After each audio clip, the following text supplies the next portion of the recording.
Today we will study about earthquake. आज हम भूकंप के बारे में जानेंगे. Earthquakes occur due to the movement of tectonic plates along fault lines.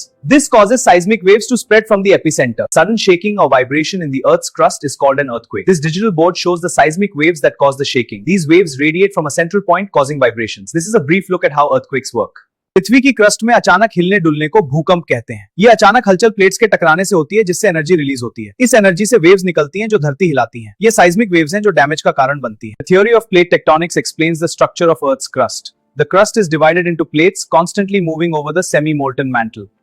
This movement releases energy as seismic waves. पृथ्वी की परपटी को प्लेटों में बांटा गया है. ये प्लेटें अर्ध पिघले मेंटल पर स्वतंत्र रूप से घूमती हैं. देखिए ये प्लेटें किस तरह टकराती हैं. इन टकरावों से भूकंपीय तरंगें निकलती हैं. यही प्लेट टेक्टोनिक्स का सिद्धांत है. Earthquakes can be triggered by molten rock moving into a volcano's chamber.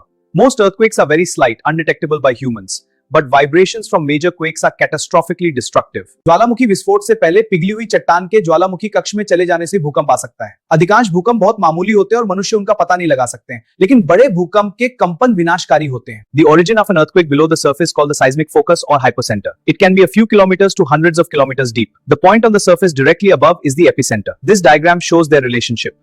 भूकंप की तीव्रता मापने के लिए रिक्टर स्केल का उपयोग किया जाता है. यह लॉगरिथमिक स्केल है जो भूकंपीय तरंगों के आयाम को मापता है. सतह के नीचे भूकंप की उत्पत्ति के स्थान को भूकंपीय फोकस या हाइपोसेंटर कहा जाता है. इसके ठीक ऊपर सतह पर स्थित बिंदु को भूकंपीय केंद्र कहा जाता है. यहाँ ग्राफिक्स और डायग्राम से इसे समझते हैं. Seismic waves are of three types: P, S, and L waves. P waves are primary compressional waves moving fastest through the earth. S were secondary shear waves, and L waves are long surface waves causing the most destruction. भूकंपीय तरंगें तीन प्रकार की होती हैं: P, S और L तरंगे. Thank you for watching this.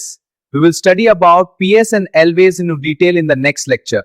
For more videos, follow and subscribe to my channel Inspire Park.